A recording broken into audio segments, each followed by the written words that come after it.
The progressive penchant for changing established word meanings is the concept of fiat currency, as applied to language. Just as in fiat currency, a form of money is money because the king said so. That's what fiat means in Latin, because I said so. As applied to the dictionary, this devalues the language.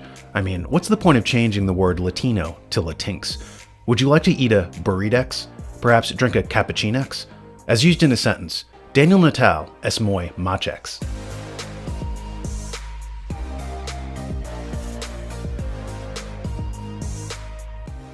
The way that the term liberal changed meanings provides an example for how words morph in connotation.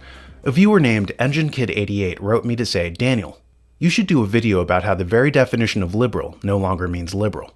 I searched the web for define liberal, and the definition is 180 degrees away from what the so-called liberals are about now.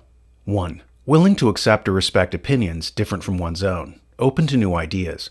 2. Relating to or denoting a political and social philosophy that promotes individual rights, civil liberties, democracy, and free enterprise. EngineKid88 is right. When Aristotle used the term liberal, he meant someone who spent the right amount of money. He used it in what we call the golden mean, between two extremes. For instance, the golden mean is truth, so the excess is exaggeration, and the defect is irony. If the golden mean is bravery, then the excess is recklessness, and the defect is cowardliness. When discussing money, Aristotle said, the mean state is liberality, the excess, prodigality, the defect, stinginess. Hundreds of years later, Cicero said that a liberal education derives from liber, which in Latin means a free man. He said that the liberal arts were a reference to this. This was the education worthy of a free man. He said that the education of a free man consists of teaching him how to think, whereas the education of a slave consists of teaching him what to think.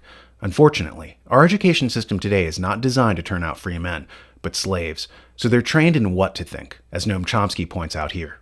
And I think that's the purpose, really. I mean, the purpose is just to impose authority. Here's the great thoughts, all this other stuff is rubbish, just learn those and you're okay, I'll pick them, you memorize them. That's basically the line. Now, of course, that's the opposite of education. I mean, that's the way you study Talmud or something like that. I was watching a video of an economics professor talking to students. He talked about Adam Smith's belief in not having the king regulate trade. Instead, he believed that governments didn't have to micromanage transactions. That's best left to the people conducting the transactions themselves, who know best what they want, without a cabal directing the transactions from above. The professor referred to Smith's disinclination to be directed from above as economic liberalism. He felt like he had to race in and tell the kids that liberalism didn't mean the same thing then as it does now. Back then, he explained, liberalism literally meant freedom, so economic liberalism meant economic freedom. Today, people incorrectly calling themselves liberals are the most hell-bent on top-down control and government regulation. This authoritarian strain was exactly the opposite of what Smith understood liberalism to be in 1776. The thing today is not to get caught up in the shifting buzzwords. They're largely meaningless now, stripped of their significance. They've been devalued, as I said earlier. What we call conservatives today are actually the historical liberals. What we consider American values are actually from the left wing of the revolutionaries from the English Civil War under Oliver Cromwell. These were the people who said that they didn't need kings and wanted individualism and self-determination. These are liberal values, i.e., the values of freedom. Progressives today actually hate liberal institutions like free speech or freedom of assembly or freedom of religion. They even despise medical freedom and think that the state should own your body. So it's a mistake to think in binary terms of liberal or conservative. There's a third option, being an American. So beware of false choices. I was reading Tim Wu's The Master Switch, and he was talking about false choices in terms of the history of mass media.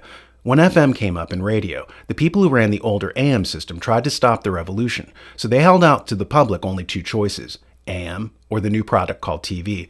Wu writes, the disinformation campaign's trump card was television, and the radio trust's insistence that it, not FM, was the future. Many standard histories, in fact, describe the slow development of FM to the rise of television. Of course, there is no denying that television was a greater leap. But insofar as television never has supplanted radio, the radio trust was presenting a false choice. There was no reason for the federal government not to allow the development of both a new FM industry and a television industry. Except in the industry's tail spinning, it never was a matter of one or the other. Likewise now, it's not a matter of one or the other, liberal or conservative. With the identity of American, there's a third choice. It's triadic, not binary, just like Aristotle's conception of the golden mean with three things, the ideal, the excess, and the defect. That's three. The philosopher Hegel in the 19th century had thesis, antithesis, and synthesis. That's triadic in structure too. Philosopher John David Ebert talks about the triadic nature of philosophy here. Okay, so then we move into the next consciousness structure, which of course then comes in with Toynbee's second generation of high civilization, and with the Greeks, the Hebrews, the Persians, the Indians, the Chinese. They all have philosophers now. So this is now the mental consciousness structure, which cuts the circle. We're no longer running around in circles. We're thinking in a straight, linear way now. Philosophy comes into being based on, it's triadic in its thinking. It's based on thesis, antithesis, synthesis. Syllogistic thinking comes into being with Socrates and Plato and Aristotle. It's a different kind of mentality. When I was reading Melissa Lane's book, The Birth of Politics, she talked about how a republic was the golden mean between monarchy and anarchy. So our very form of government is triadic. Look at how we have 3 branches of government. Socrates, too, talks about 3 basic types of people in society: those motivated by sensory pleasures, those motivated by honor, and those motivated by truth. Triadic. I was talking to author Dr. Joseph Farrell, and he was discussing the triadic nature of Christianity with the Father, Son, and Holy Ghost. This set it at odds with Gnosticism, which was dualistic. They believed in a Manichaean choice of good versus evil, or up versus down, tall versus short, etc. Their conception of reality was binary, so Christianity represented an intellectual advance over Gnosticism's simplicity. I just think of it like this. During the 2016 election, one journalist said something that stayed with me. In writing about the neocons attacking Trump for not being a true conservative, the perceptive reporter said something penetrating. Trump didn't run as a conservative or a liberal. He did something altogether more profound. He ran as an American. Participants who used the New American magazine reported that they experienced 12% more muscle mass, 22% more smiles from attractive strangers, and a 72% reduction in cognitive decline. Check us out at thenewamerican.com.